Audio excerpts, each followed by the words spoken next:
অনেক দিনের ইচ্ছা ছিল মহাকুম্ভ যাব, কিন্তু ইচ্ছা থাকলেই তো সবসময় সুযোগ হয়ে ওঠে না। যাই হোক, এবার কিন্তু সুযোগটাও হয়ে গেল। আর ওই যে মাথায় ঢুকে গেছিল 144 বছর পর এই বিরল যোগ, তাই এই সময় যাওয়ার জন্য আমার বেশি ইচ্ছা ছিল। গাড়িতে উঠে গেলাম আর আমাদের যাত্রাও শুরু হয়ে গেল। এইভাবে রাস্তাটা যাচ্ছি আর মনে খুব আনন্দ যে এতদিনের একটা ইচ্ছা পূরণ হবে। তো যাই হোক, সঙ্গে থাকুন, দেখতে থাকুন আমাদের যাত্রাটা কতটা শুভ হয়। হ্যাঁ, মনে একটা আশা নিয়েই তো যাচ্ছি যাতে আমাদের যাত্রাটা শুভ হয়। এই যে দেখুন, সবাইকে দেখিয়ে দিচ্ছি আমরা যে কজন এখানে ছিলাম। হ্যাঁ, এদের সাথে হয়তো আমাদের আগে আলাপ ছিল না, কিন্তু যেতে যেতে তো মানুষের সাথে আলাপ করতে আর কতক্ষণ। যে দাদাকে দেখতে পাচ্ছেন উনি তো ভীষণই ভালো মানুষ, উনিই গাড়িটা ঠিক করেছিলেন আর ওনার গাড়িতেই আমরা যাচ্ছি, বলতে পারেন যে ওনার দায়িত্বেই আমরা যাচ্ছি। হ্যাঁ, আর এই যে দাদাদের দেখছেন এরাও কিন্তু খুব ভালো মানুষ। যাওয়ার পরে তো আলাপ পরিচয় হলো, সত্যিই খুব এরম ভালো মানুষ। আর আমরা দুজন শুধুমাত্র যাচ্ছিলাম। তো যেতে যেতে এবার সবাইকার একটু খিদে পেয়ে গেল। তো খিদে পেয়ে গেছে যখন, একটা ধাবাতে তো দাঁড়াতে হবে। এখানে দাঁড়িয়ে সবাই একটু খাওয়া দাওয়া করে নিল। খাওয়া দাওয়ার পরে আবার গাড়ি স্টার্ট দেবে। ততক্ষণ একটু বসে বসে মোবাইল ঘেঁটেও নিল, যার খাওয়া দাওয়া হয়ে গেছে। আর যাদের হয়নি তারা একটু খাওয়া দাওয়াগুলো করে নিচ্ছিল। তারপরে আবার শুরু হলো আমাদের যাত্রা। গন্তব্য কিন্তু প্রয়াগরাজ, কুম্ভ স্নান। আর এই উদ্দেশ্যকে সফল করার জন্য কিন্তু অনেক দিন ধরে আমরা চেষ্টা করেছি। যেতে যেতে সন্ধ্যেও হয়ে গেল। দুপুরবেলা গাড়িটা ছেড়েছিল, তো এই যে আস্তে আস্তে সূর্যাস্ত যাচ্ছে আর আমরাও সেই সাথে যাচ্ছি। কারণ সারাটা রাত আমাদের জার্নি করতে হবে, গাড়িতেই থাকতে হবে, গাড়িতেই খাওয়া দাওয়া ঘুমানো সব কিছু করতে হবে। এবার একটানা তো আর গাড়ি চালানো যায় না, যে চালাবে তার পক্ষেও তো অসুবিধা। তাই মাঝে মাঝে কোনো একটা ধাবা দেখে, পেট্রোল পাম্প দেখে গাড়িটা দাঁড় করাচ্ছিল, একটু তো রেস্টেরও দরকার। এই বলতে বলতে আমরা কিন্তু পৌঁছেও গেলাম। সারা রাত ঘুমিয়ে গেলাম, তারপর ঘুম থেকে উঠে দেখছি পৌঁছে গেছি। আর পৌঁছেই দেখছি এখানে জ্যাম। এই যে সামনে সরস্বতী ঘাট দেখে কিন্তু সত্যিই খুব খুশি হলাম, এটা ভেবে যে না, আমাদের গন্তব্যস্থলে পৌঁছে গেছি, আমাদের এত দিনের যে আশা সেটা আমাদের পূরণ হলো। এরপর যাব আমরা বেলা বাড়ার সাথে, একটু টিফিনও করে নিয়েছি তার মাঝে। তারপর বেলা বাড়ার সাথে সাথে আমরা কিন্তু বেরিয়ে পড়লাম একটু গঙ্গার ঘাটে যাব বলে। এখানে বাইক ভাড়া পাওয়া যায়, সেই বাইকে করেই যাওয়া আসা 200, যেতে 200 আসতে 200, 400 টাকা এক একটা বাইকে দুজন করে নেয়। আর এখানে যে ফ্রি সার্ভিস বাসগুলো আছে, এই বাসগুলো কোনো টাকা নেয় না, তবে বাসগুলো কিন্তু একদম গঙ্গার ঘাট পর্যন্ত তো যায় না, কিছু দূর গিয়ে নামিয়ে দেয়। যত বেলা বাড়ছে তত কিন্তু ভিড়ও বাড়ছে। আর আমরা তো ঠিক করেই নিয়েছিলাম যে আমরা 2 দিন স্নান করব, তাই ফার্স্ট দিন স্নান করতে চলে এসেছি। আবার শিবরাত্রি আছে পরের দিনও স্নানটা করব। বেলা বাড়ার সাথে সাথে রোদও বাড়ছে, আর এই রোদের মধ্যেই আমরা একটু যাচ্ছি। ওই সবাই মাথায় একটু চাপা দিয়েই যাচ্ছে আর কি। উদ্দেশ্য তো আমাদের গঙ্গা স্নান করা, তাই রোদ, জল, বৃষ্টি এইসবকে উপেক্ষা করেই তো আমরা চলে যাব। এসেছি যখন এত বছরের পুণ্য অর্জন করতে, এত বছর পরে যখন এই সুযোগটা হয়েছে, তখন তো আর রোদকে কোনো কিচ্ছুকে আমরা তো আঁকা করবো না, এসব না করি। আর এই ঘাটের পাড়েই কিন্তু নারকেল, পুজো দেওয়ার যে সমস্ত সামগ্রী সবই পাওয়া যাচ্ছে। আলাদা করে বাড়ি থেকে কিনে নিয়ে আসার কোনো দরকার নেই, তাই এখান থেকেই সবাই কিনে নিয়েছে পুজোটা দেওয়ার জন্য। তবে শুনেছিলাম যে প্রয়াগরাজে ভীষণ ভিড় হয়, কুম্ভ মেলায় খুব ভিড় হয়। লোকের মুখে এতদিন শুনতাম, কিন্তু এসে দেখলাম সত্যি করেই তাই। তবে আমরা তো একদম শেষে এসেছি, অতটা ভিড় না হলেও যথেষ্ট ভিড় আছে। আর এই শিবরাত্রির অমৃত যোগ, এই যোগে তো সবাই চাইছে স্নানটা করতে, সেই জন্য কিন্তু ভিড়টা বেশ ভালোই ছিল, কম বলবো না। আর মেলাটা অবশ্য যদিও আস্তে আস্তে অনেক দোকানপাটই উঠে গেছে, যে টেন্টগুলো করেছিল সেই টেন্টগুলোও উঠে গেছে। তো যাই হোক, তবুও অনেকেই তো আছে, সবই তো আর উঠে যায়নি। এই যে অবশেষে চলে এসেছি গঙ্গার ঘাটে। এবার আমাদের স্নানের পালা। নেমেও গেছি জলে, স্নানটা করব। কত দিনের ইচ্ছা পূরণ হলো, সেই ইচ্ছা মা রেখেছেন, সেই জন্যই আমরা আসতে পেরেছি। আর জলেও নেমে গেছি। তবে হ্যাঁ, এতদূর জার্নি করে এসেছি, শুধুমাত্র একটা ডুব দিয়ে তো উঠে যাব না, বেশ কিছুক্ষণ জলে থাকবো। আর আজকে অতটা ভিড় নেই, ভিড়টা তো শুরু হবে কাল শিবরাত্রির যোগটাতে। তাই আজকে আমরা একটু ভালো করে নিচ্ছি, কাল কিন্তু আমরা আবার স্নান করব। দেখা যাক কটা ডুব দিতে পারি, কতক্ষণ জলে থাকতে পারি। বেশ ভালো লাগছে, জলটাও কিন্তু ভীষণ ঠান্ডা। তবে আর এখানে একটু ঠান্ডাও আছে, অতটা গরম নেই।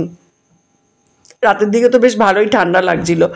আমরা যে হোটেলে ছিলাম তো দেখেছি বাসায় আস্তে আস্তেও ঠান্ডাটা ভালোই লাগছিল। এরপর একটা হোটেলও নিয়েছি, কারণ আমরা তো আজকে থাকবো, কালকে আবার স্নান করব, তাই হোটেল না নিলে তো হবে না। একটা হোটেল ভাড়াও আমাদের নেওয়া আছে।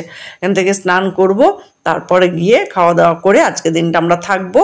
বিকেলে একটু বেরোবো সাইট সিন দেখতে, তারপর কালকে সকালে আবার স্নান করব, তারপর আমরা ফিরবো। তো যাই হোক, একটা দিন থাকলে বেশ ভালো, এটা ওটা দেখা যায়। ইচ্ছা ছিল রাম মন্দির যাওয়ার, তো সেটা মনে হয় না আর হবে। তো যাই হোক, স্নান করে আমরা চলে এসে আবার পরের দিন আমরা বেরিয়েছি। পরের দিন খুব সকাল সকাল বেরিয়েছি যে আরেকবার যাব স্নান করতে। আর শিবরাত্রির দিন তো প্রচুর ভিড়। ঠিক আছে, স্নান যখন করব বলেছি, দুবারই তো করবো, ভিড়কে উপেক্ষা করে আমরা চলে গেলাম। দেখছি হ্যাঁ, বেলা বাড়ার সাথে সাথে কিন্তু ভিড়ও বাড়ছে। তবে যারা খুব সকালে এসেছিল তারা বলল এতটা ভিড় ছিল না, কিন্তু আমরা যেটা দেখলাম যত বেলা বাড়ছে তত ভিড়। সবাই তো ওই দিনটাতে স্নান করার উদ্দেশ্যে নিয়ে এসেছে যে শিবরাত্রির দিন মহা অমৃত যোগ আছে, সেদিন স্নান করব। তো যাই হোক, ভিড় থাকুক যাই থাকুক, আমরাও যখন মনে মনে ভেবেই নিয়েছি স্নান করব, তখন আমরাও তো যাব, যত ভিড়ই থাকুক না কেন। আর কালকে তো আমাদের একবার স্নান হয়ে গেছে, সেটা তো আমরা খুব ভালোভাবেই করতে পেরেছি। হ্যাঁ, চেষ্টা করে দেখি যে আজকে কতটা ভিড় সামলে আমরা স্নানটা করতে পারি। বেশ অনেকটা হাঁটতে হচ্ছে, আমার পায়ে এত ব্যথা এত প্রবলেম, কিন্তু আমার সেটা কিছু মনেই হচ্ছে না। এর মাঝেও কিন্তু আমি দিব্যি হাঁটতে পারছি, সবই ওপরওয়ালার আশীর্বাদ, মা গঙ্গা টেনেছে তাই। তো যাই হোক, স্নান করে আবার আমরা ফিরেও এসেছি। এবার আমরা কলকাতার উদ্দেশ্যে রওনাও দিয়ে দিলাম কিছু খাওয়া দাওয়া করে নিয়ে, কারণ সারাটা রাত আমাদের জার্নি করব। দেখতে দেখতে বলতে বলতে কথা আপনাদের সাথে বলতে বলতে দেখুন সন্ধেও হয়ে গেল। এরপর আমরা সারা রাত জার্নি করলে ভোরবেলা আমরা কলকাতায় পৌঁছে যাব। দেখা যাক কটার সময় পৌঁছায়, সবই আপনাদের দেখাবো আর বলবো। তারা রাতের রাস্তাঘাট কিন্তু তেমন একটা জ্যাম নেই, রাতের রাস্তাটা কিন্তু বেশ ফাঁকাই আছে, রাত্রিবেলা হয়ে গেছে। তো আমরাও আসছি। এরপর কোনো একটা জায়গায় আবার একটু দাঁড়িয়ে খাওয়া দাওয়া করে নিতে হবে। ড্রাইভার দাদা যেটা বুঝবেন সেরকম একটা জায়গায় দাঁড় করিয়ে আমাদের খাওয়া দাওয়ার ব্যবস্থাটা করে নিতে হবে। সেই জন্য আমরা ড্রাইভার দাদাকে আগেই বলে রেখেছি একটা ভালো ধাবা দেখে দাঁড় করাতে। উনি যখন ওখানে দাঁড় করাবেন সেখানে গিয়ে একটু খাওয়া দাওয়া আমরা সেরে নেব।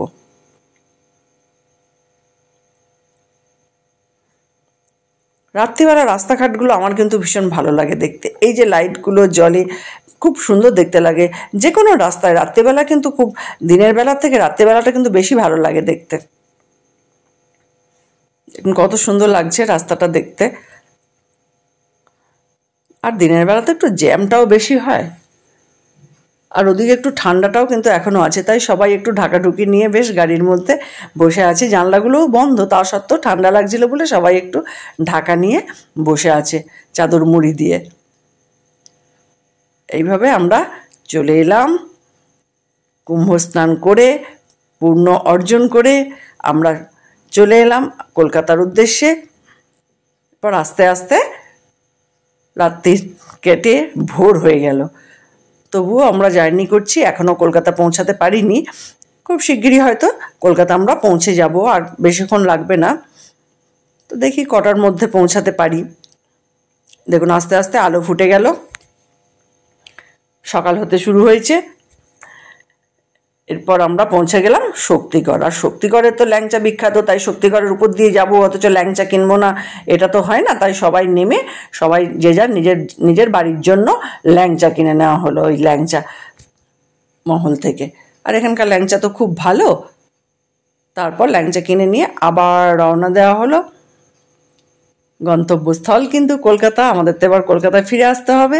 সেই জন্যে ল্যাংচা কেনার পর আমরা আবার রওনা দিয়ে দিলাম। এরপর আস্তে আস্তে কিন্তু কলকাতার দিকে চলে আসছি। ডানকুনি সাঁতরাগাছি সব পেরিয়ে গেছি। এরপর কিন্তু আমরা কলকাতার দিকে চলে আসছি। এই তো দ্বিতীয় হুগলি ব্রিজে চলেই এসছি। এবার এটা দেখলেই কেমন মনে হয় যে হ্যাঁ, নিজের বাড়িতে চলে আসছি। 3-4 দিন বাইরে থাকার পর কিন্তু বাড়ির দিকেই মন টানে।